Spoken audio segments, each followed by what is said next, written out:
Hello everyone, Hamas28 here, and today we're back in the world of Stoneblock 4. So, I plan on getting a lot of stuff done this episode, now that we've finished off our fission reactor and we're generating a ton of nuclear waste, as you can see over here. If we come up over here, I did set up a little bit of automation, so the fissile fuel should be produced automatically. As you can see, we're a little low on water. I was messing around with the burn rate, and I was able to get it up to 6 millibuckets per tick, which is right around the sweet spot. You can see it's gaining water very slowly, so we can't really bump it up any higher, but we do have a good amount of nuclear waste ready to go, so we can start processing that into our polonium and plutonium. What mob is that? Can't even tell.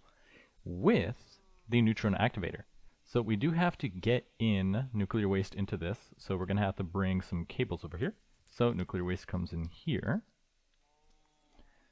So nuclear waste, like so, and it's going in. Perfect. Now it does need to be hot, and I'm not quite sure what's the best way to do that. The only way I can think of is the resistive heater that we've seen before for the world engine. Resistive heater for a mechanism. So we'll go ahead and craft this guy. Heater. Not really sure if there's a better one. Fuel wood heater. What does that do? Burning combustible items. We'll just use this one because we don't have to put combustible items, we just have to have things go in. Oh, so it does take this thing though. Steel casing, magnetic coil, and 4 infused alloy. Steel casings. We need one of these. 4 magnetic coils. And 4 alloys. Okay, let's head over to the world engine. Throw those inside. You can see it's this guy right here, the resistive heater. Throw that in there, and let's head back. Now, if only we could transfer heat through dimensions. We can transfer it via pipes, just not via dimensions. Heater, resistive heater, and there we go. So now we just have to hook this guy. Yeah, like what is that? Hook this guy up to heat right here. I think I still have those pipes actually. Logistical transporter. Thermodynamic conductor. There we go. Just like that. Actually, how do you pull heat out of this? I think that works. We just need power to come on this side, which we can get power from over here. It's no problem. Grab some electrical cables. Pressurized tubes. I guess we don't have any. Grab some cables. Just make 10 of them real quick.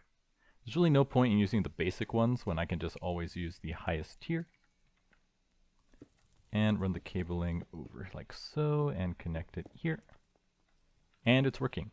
So, oh, this is heating up really fast. Why is it getting so hot? Usage 40 FE per tick. That's not even a lot of energy, really. How much did this say? 420, greater than 420. Huh. I mean, it's working. I wonder if it gets more efficient as it gets higher. So you can see the nuclear waste is going inside, and it's getting converted with heat with the polonium. Oh, wait a minute.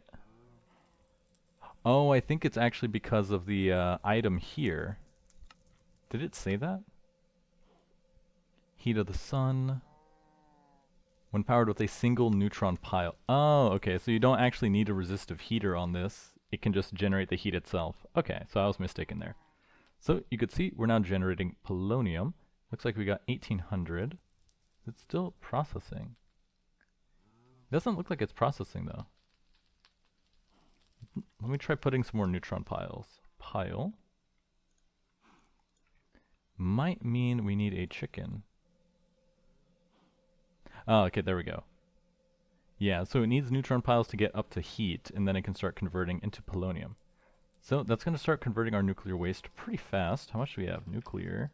Still have a good amount in here for the polonium. And then using the polonium, we need to combine this in the pressurized reaction chamber with some fluorite and water in order to make the polonium pellets. This does make spent nuclear waste as a byproduct, but we're just going to dump that into a reactive, whatchamacallit, barrel, because I don't think you can use it for anything else. Not enough nuclear waste. Let's see, it generates just very slowly, that's fine. I don't want this to run too fast because we need polonium and plutonium. So I believe for the plutonium, this one just requires an isotopic centrifuge.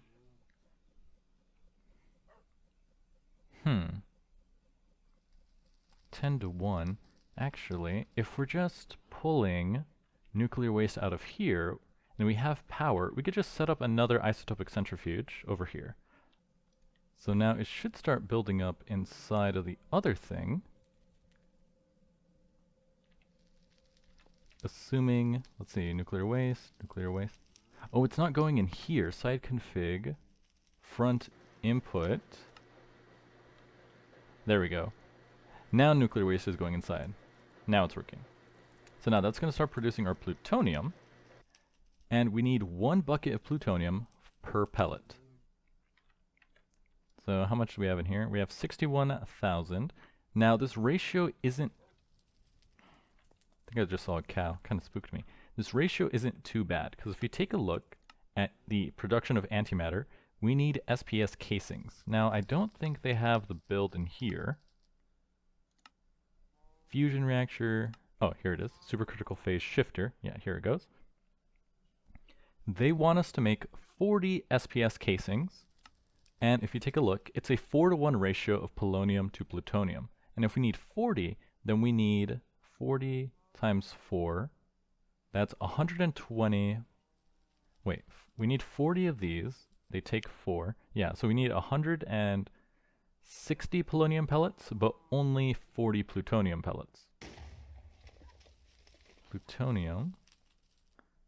Wait, where'd the plutonium go? Oh, some plutonium went back into the pipe. That's not good. Let's see. I should be able to just disconnect these. Why won't it let me disconnect these? Eject off. Front input. Back input energy. Also, I guess at the bottom to output. That's for the plutonium. Yeah, I thought we had a barrel of it in here. Okay, so that's building up. So I need to get rid of the plutonium in here. Yep, there we go.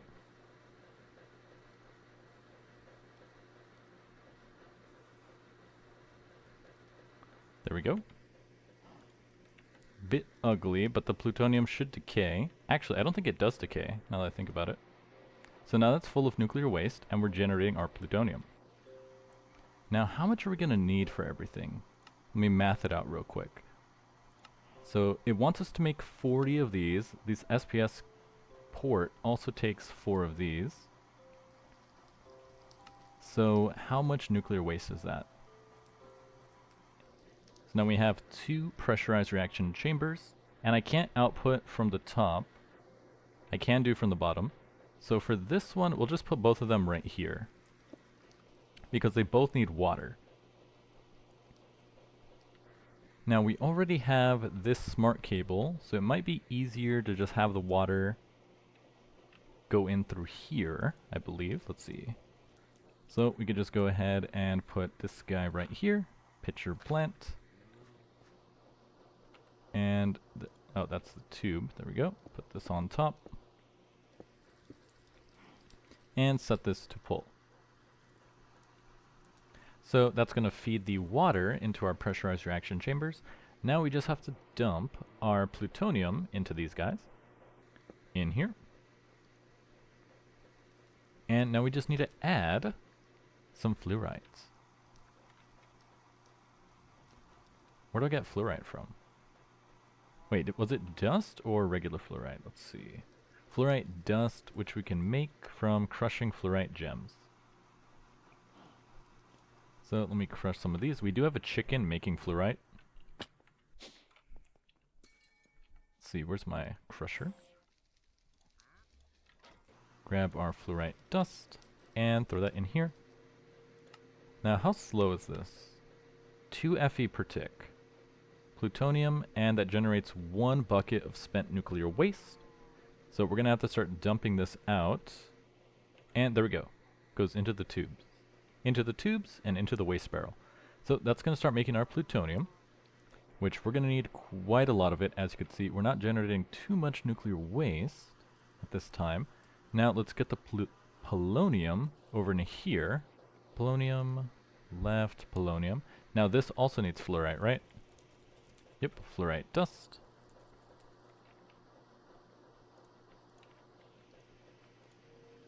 And it starts working. Now it says it uses 2 Fe per tick. We can upgrade these to make them run a little bit faster. So let's grab some upgrades. We'll just do 4 in each for now, because I don't want it to go too crazy. Now that the fission reactor is running though, it is pretty efficient at generating power. 4 in here and 4 in there. Now it's using 6. Oh, that's actually not that bad. We could probably just fully upgrade these. 20 for this level speed. That's not bad. So I need a lot more nuclear waste, which means a lot more power, which is fine. But that does mean we need more water going into the device. Now, thankfully, one of the commenters let me know, still going, that I can actually add even more cards into the laser nodes to make them get even more water. As you can see, this is with a single laser node. I mean, not a single laser node. This is with 1 fluid card. This one has 9. You do have to add 8 node overclockers, but this will let me put in a lot more water. Alright, so I filled up every single node with the maximum amount of extract cards. So now I was able to bump it up all the way to 43 millibuckets per tick. I try to push it higher, but that seems to be the max, which seems odd because it does say the heating rate is a little under 900,000, which the math put us at way higher than that. So I'm not sure what's going on there, but I'm not going to mess with it. In the meantime though, now if we come back over here, turns out I did need the resistive heater, so I added that back in. We can now run both machines at the same time. Kinda, sorta. As you can see, this is filled with our polonium now. And this one is starting to fill up with plutonium. It still would be better to do one at a time, but now this guy is running a little slow. We need him to go a bit faster. So let's grab some upgrades. 32 and a 32, because our fission reactor should be producing enough power to keep up with the upgrades, at least for a little while. I'm not sure how crazy it's going to get before it can't run it, but I guess we'll find out. So let's start a little bit slow. Let's start with 8. See what happens. Okay, at 8 it completely disintegrated all of the nuclear waste immediately.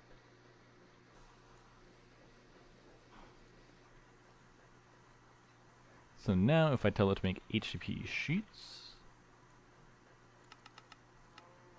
we can make it. Perfect. I think it was a bit slow with the decondensator. So if I didn't already put upgrades, I think I need to do that right now. Where did I leave it? Electrolytic separator. Ah, here we go. Ethene, liquid ethene. No upgrades. Energy upgrades.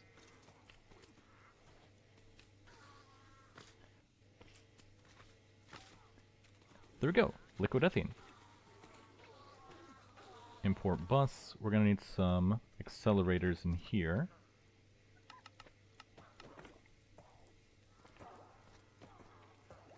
That way we can pull it out faster. Yep, there we go. Now we should be good to go.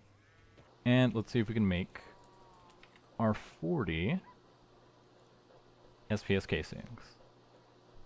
Okay, there's 11. We're going to need more of this. Okay, it's going fast now. We need our 3 ports, our supercharged coil, our structural glass, and then lastly, just our 40 SPS casings. And then I think that's everything we need. And that will be our final step in making antimatter. And with that, we're all done. We got everything we need to craft the supercritical phase shifter. This completely eliminates all nuclear waste if that's a concern, though the energy used to process an amount of polonium is greater than the energy made to create it, so additional power is required. Simply feed chemical polonium into one SPS port, power into another, attached to the supercharged coil, and one more SPS port for extracting the antimatter. Each bucket of antimatter can be turned into a single antimatter pellet. And that's what it looks like. It's a cool little shape, which I think means we can put it up here, which would be cool, but it does need polonium to run. And where's the polonium coming from? Does it have to be the polonium pellets, or is it just regular polonium? Oh, I'm going to need more piles. Pile. Make some more polonium. Now, what did it say? Regular or liquid? Simply feed polonium into one SPS port and power into another. So let's go ahead and build this guy. We'll just build it next door. That way we have the polonium right here. We'll just put it right on top, right over here. I think that's a good spot for it. And now to add the finishing touches. Break these blocks here. Add our SPS ports. And it didn't work. Why didn't you work? Maybe these ports are in the wrong spots? Maybe they have to be like up here?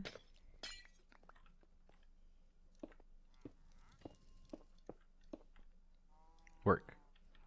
What's the problem? It looks like this. Simply feed chemical polonium into one, into the other.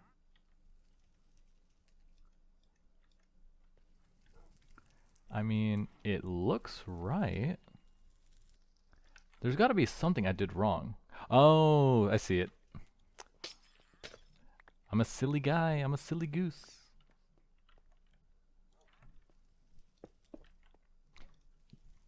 There we go. Now it works. Okay, so we need chemical polonium, so I'm going to tell this to stop making polonium right now. Disconnect you. And hook this up in the back here. We're going to need some more pressurized tubage. Guess we're going to need the better version. Let's see. Pressurized tube. Basic. Advanced. Elite ought to be enough. Do this 2 more times.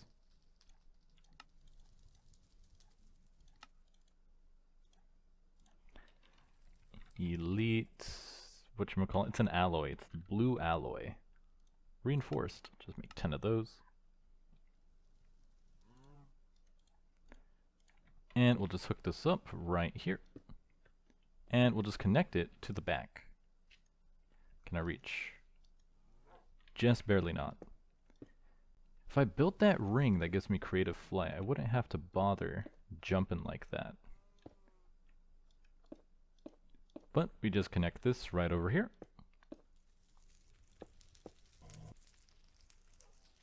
And it looks like it worked for a total of 1 second before it turned itself off. But hey, it made antimatter, 16 millibuckets of antimatter. Is the issue? It's out of polonium, that's the issue. Pile.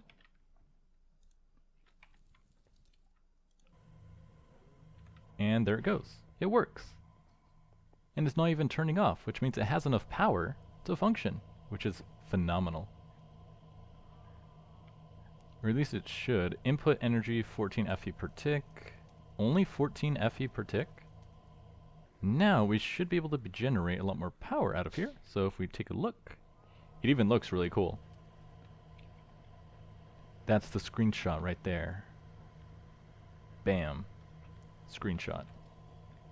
2.2 MFE per tick, status idle. And we're at 30 millibuckets of antimatter. Let's see, we don't need to be making this stuff right now. So we can focus solely on polonium to make our antimatter.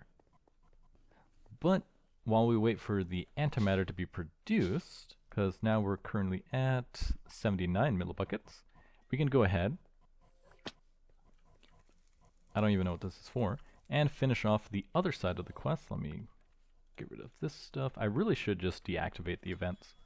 We can go ahead and finish off this quest line with the tier 8 energy core, because at this point I think I've stored enough awakened draconium and regular draconium to make everything. So we need 378 awakened draconium blocks, 786 draconium blocks, and 32 energy core stabilizers. So let's start with the stabilizers. We need 32 of these particles. So I need 32 particle generators. Those are going to go ahead and autocraft pretty fast. And then we need 378 awakened draconium blocks. That's 64, 128, 256. That's like 500 and something. Okay, and there's our particle generators. 32 particle generators. Now we need a bunch of these draconium blocks. 1, 2, 3, 4, 5, 6, 7, 8, 9, 10, 11, 12. What about 13? Okay, 13 stacks was enough for the draconium blocks. And we get another Slowpoke's ultimate balance. Someone in the comments told me what that was. I don't remember. It's a reference to something. But now we can speak with Chaos.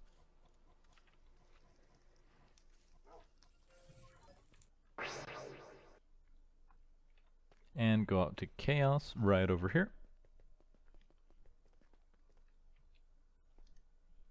Complete the stage. The work system will be upgraded. Enjoy the world engine's unlimited power. Don't even think I need that stuff. So let's head off to the world engine. Oh, actually, it'll just teleport me, right? Auto build the awakened core. Submit, submit, submit. Assemble the awakened core. Now it's placing all the blocks.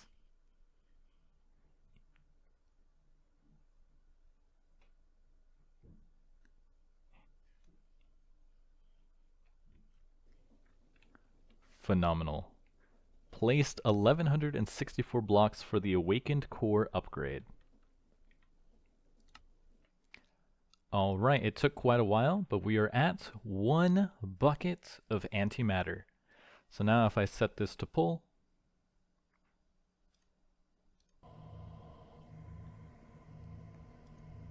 we can produce a single antimatter pellet. Done. The impossible material.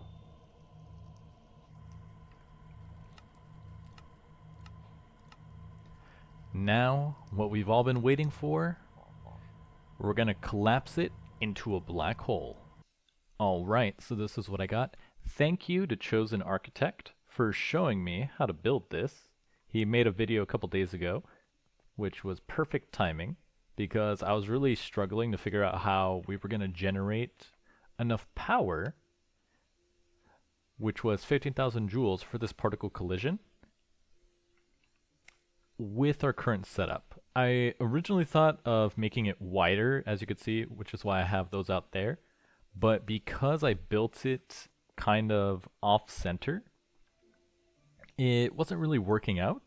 Luckily, he showed that using Oritech Things, which is an add-on to Oritech, you can actually make a very compact version using the accelerator magnetic field. So if you're interested on how to build that, just look up Chosen Architect's video where I think he calls it like particle accelerator over 50,000 joules. And we should be able to do it now. So if I grab our chaos shards, actually what size do we need? We needed a small chaos fragment. There we go. So now if I put this guy in here, now to explain the setup. So the accelerator magnetic field essentially lets you cheat the size that the radius has to be. If you don't have that add-on mod, you do just have to build a bigger one, or as some people had noted, you can slap on speed and efficiency add-ons to the bottom of the linear motors to make them accelerate the particles even faster. So there's different ways to do it, but I saw this was a good way to do so. Attached to the magnetic field is a power bank add-on extender and a couple of tier 9 efficiency add-ons, the capacitor and the efficiency one. The capacitors are mostly useful for the storing a lot more RF, so this can run a lot longer before it dies, because it is all dependent on the capacitor. If it runs out of energy, the size doesn't work. But then we have the speed sensor set to 15,000. So remember how over here I had a redstone sensor and then that would feed the redstone line and do it? This block essentially does the same thing, but it's wireless, which is way better. So I just connected it to this particle accelerator. So now I set it to 15,000 joules. So once I put the antimatter pellet in the particle accelerator, it's going to start accelerating. And once this guy reads 15,000 joules from this, it will automatically drop our chaos fragment into the other particle accelerator, and hopefully we will end up with a small black hole.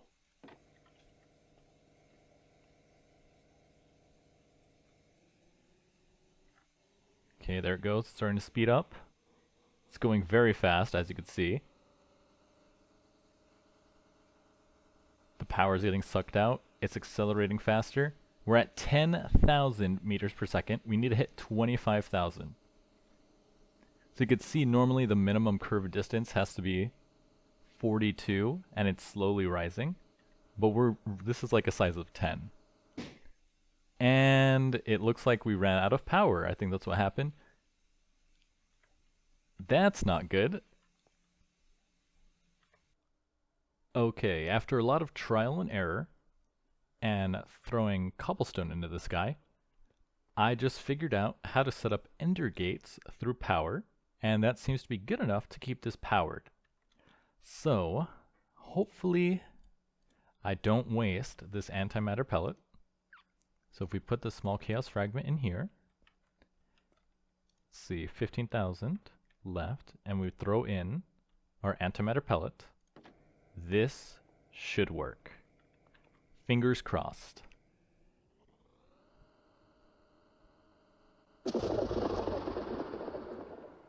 Okay, that seemed like a good sign. One black hole. Don't place this unless you know what you're doing. I'm not placing that because I don't know what I'm doing. Quest completed. Done. You know, it was funny. I was reading some of the comments on Chosen Architect's video while I was waiting for Minecraft to reopen. And it was really funny how a lot of people shared my sentiment of how this left side quest was way easier than this right side quest because of just how much stuff you had to set up just to get this to work. But now that it's done, we can do powering the void. Craft a void container. Void container. Using awakened draconium nuggets. This stuff is just crushed kiwi, right? Yeah, so it's actually really easy to get. Kiwi bricks just came from... Where do you get kiwi in the first place? Oh, Skystone, that's how. get some kiwi real quick. So if I get some skystone, kiwi, and then we just have to crush this. It's funny how kiwi. How do you get crushed kiwi then? Crushed kiwi. Oh, you can only get it with a hammer? That's so weird. I don't think I have one. Huh. I don't know why that specifically has to be in one of these. Where's my builder wand? 1, 2, 3, 4, 5. There we go. And then who's the one that uses this? Crushed kiwi is from... Oh, I'm in Unearther. I forgot. Brush. I always forget that. Someone reminded me, which was really funny. They were like, James, you do remember that you are an Unearther. You can actually just use the brush yourself. And I was like, huh? I completely forgot. Okay, there we go. Brush all of this.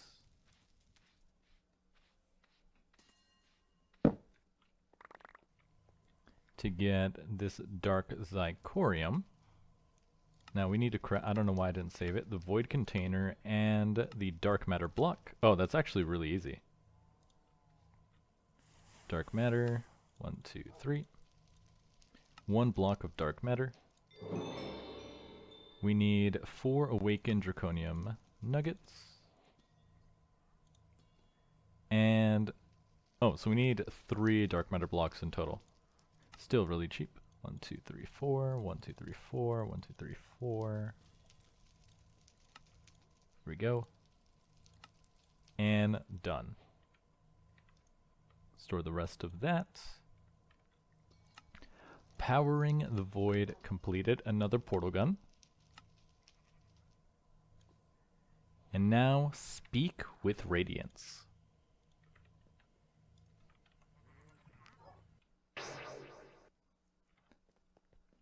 That only leaves one more. Infinity.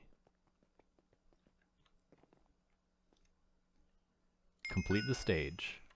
What do I unlock? Efficient speed add-on tier 9. Oh, he sells the speed sensor, that's funny. And radiant casings. I think this is the Giga one, which combines the speed and efficiency add-on, which is really good. But quest completed. Speak with radiance. Auto build, void container, dark matter block, reassemble the void upgrade.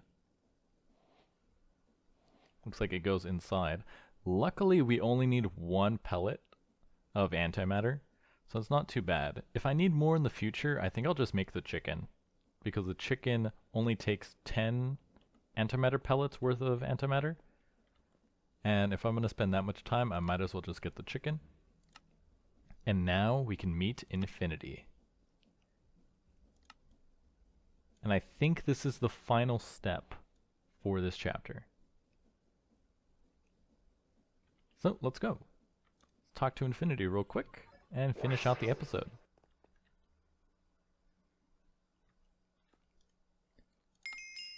You have heard whispers of infinity from the echoes, but they grasp only fragments. The work's simulations can imitate knowledge, yet they cannot comprehend the truth behind it. Infinity is both the beginning and the end, creation and collapse intertwined. Do not fear what you cannot fully grasp. You need not understand infinity to wield its power. You need only follow the path I will reveal, for I have walked it countless times. Begin by compressing matter into distinct singularities, each embodying a separate aspect. Your world engine will then combine them into a single infinity singularity, the catalyst for creation itself. From it, you may forge the infinity ingot, an alloy that contains the very essence of being. Once you have gathered 9 of these alloys, shape them into a block and place it alongside 2 reactor neutron reflectors to shield your world engine from collapse. Only then will you unlock the final world engine upgrade. Task, craft the infinity block and 2 reactor neutron reflectors. And he sells temporal time. Oh, interesting. So it doesn't, he doesn't sell the pouch, it just puts the time in your bag. And the stack upgrade Omega. Interesting. Singularities. With the world engine upgraded with the power of the void, you can create the neutronium compressor to compact items down into singularities. Use these to create the infinity singularity. 8 million Fe. Honestly, pretty easy. Duradium singularity, Fortron infused singularity, Endarium singularity, Uranite singularity, infused pearl singularity, and the Energite singularity. I think most of these are pretty easy.